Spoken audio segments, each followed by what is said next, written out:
Привет! Вы снова на канале Need for Travel, и сегодня мы перенесемся в один из самых красивых парков на Шри-Ланке. Парк Кумана. Расскажи, где он находится.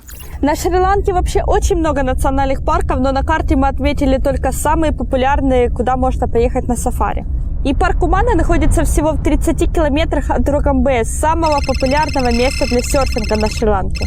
Этот парк был одним целым с парком Яла, но в 2006 году его признали отдельным национальным парком, и это одно из самых популярных мест, куда можно поехать из-за Ругамбея на полдня. Как я уже сказала, эти два парка, по сути, это как один парк, одна территория, но в чем различие? Говорят, что лучше ехать в Куману, потому что Яла очень популярный, самый популярный парк в Шри-Ланке. Я еще до того, как мы попали в Шри-Ланку, вообще слышала о нем. А о Кумане мало кто знает относительно, поэтому животные перебегают на эту сторону, и здесь меньше туристов, а значит больше животных. Но я думаю, в карантин в обоих национальных парках будет мало туристов.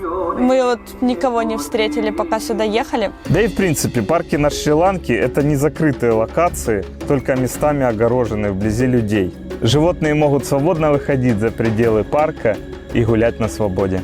Неудивительно, что наши друзья видели леопарда даже за пределами национального парка.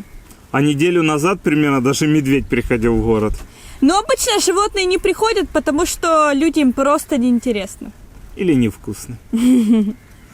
Местные из Ругамбея рассказывали, что в соседний Патувиль год назад пришел слон и съел запасы фруктов и овощей у 73 продавцов. Полиция долго не могла выгнать этого слона. Своими действиями они только еще больше его испугали. Слон заблудился, не знал, куда бежать. И в результате случайно затоптал одну хижину, где погибло 2 человека. А вообще в новостях передавали недавно, что за прошедший год от людей погибло 405 слонов, и слоны убили 121 человека. Но давайте вернемся к нашему парку. Мы уже снимали видео о том, какие цены в Ругамбее. Давайте посмотрим кусочек из этого видео про цены на сафари. How much is safari here? Everything 5,000 rupees each. Ticket is not included, yeah? Yeah, not included ticket. Do people always see leopards? No, not always, but if you are lucky, It's a luck. 50-50. Большинство животных вы встретите еще до сафари. Обезьяны живут в том же городе, что и вы. Олени, их просто множество около парка. Слоны, да, они ходят по утрам и вечерам около Ругамбея. Крокодилы. Только мы выехали за пределы нашего села, сразу же увидели крокодила. Вот он, дикий, прям лежит. Павлины. Павлины просто уже воспринимаются как курица. В общем, я думаю, пока мы уже доедем в национальный парк, там уже должны быть леопарды, хотя некоторые люди говорили, что леопарды были и до национального парка, но нам они не встретились. Зато мы видели медведя.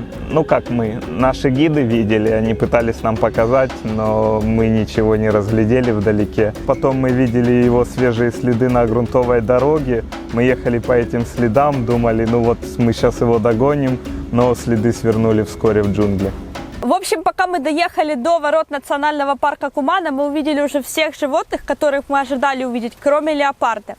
Именно поэтому в национальный парк Кумана советуют ехать или очень рано утром, или уже ближе к закату, потому что когда жара, когда солнце, например, как сейчас, то очень маленький шанс увидеть диких животных, ну разве что валяющихся, может быть, в озерах можно увидеть, а так очень маленький шанс увидеть. Им очень жарко, они стараются прятаться в тени и выходить только когда уже будет попрохладнее. Но вообще национальный парк открыт с 6 утра до 6:30 вечера. Дальше нельзя проехать без билета. Вот входные ворота. Сейчас будем покупать билет. Я был очень удивлен, когда на входе в парк проверяли температуру. В Ругамбее почти никто не проверяет температуру. И маска это больше как аксессуар, чтобы достать и показать полиции, если вас вдруг остановят. В общем, вот это вот билет в национальный парк Кумана. Всего лишь на 2 человек. Стоит он 6000 рупий за 2. И вот здесь написано очень много правил. Мы их не читали, но надеемся, что ничего мы не нарушим. И вот мы едем по парку и видим тех же самых животных, что и до парка. Но с одним «но». Здесь животных больше, и ведут они себя не так пугливо. В общем, началась дикая жизнь. И тут я увидел преимущество поездки с гидами. Они всегда знают, что показать туристу, и ищут это. Вы сами найти это навряд ли сможете, потому что все время джип трясет, вы вот так по сторонам кружите. Но если вдалеке какой-нибудь слон, мозг его просто не распознает, он будет думать, что это камень. А так вам гид покажет, это слон. И вы присмотритесь, ах да, действительно, это слон. Или там, вон кабан, вон там лисицы. Вы такие, как он это увидел, он же за рулем. Вот. Но в результате он потом останавливается, дает вам бинокль, и вы смотрите, да, действительно, профессионалы. Первым делом нас привезли на место, где, судя по всему, живет сова. И мы действительно увидели сову, правда, только в бинокль.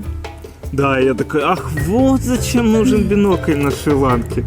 Это и правда очень удобная вещь, если хотите понаблюдать за животными. Жизнь в парке кипит. Там олененок пьет материнское молоко.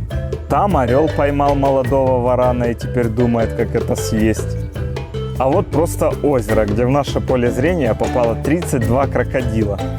И гиды говорят, что когда-то насчитали больше 100. А вот буйвол бежит к джипу, чтобы нам навалять. А это место просто эталон дикой природы. Множество самых разнообразных птиц обитают именно здесь. Но вообще про птиц можно много рассказывать. Их там более 255 видов. А всего на Шри-Ланке, кстати, 400 видов птиц, но 23 из них обитают только в этом национальном парке. И здесь как раз место, где можно посмотреть на всех этих птиц, каких повезет увидите. И вот здесь можно посмотреть, сколько разных видов птиц живет здесь. Прям вообще классно. И вот он, тот, за которым мы приехали, леопард.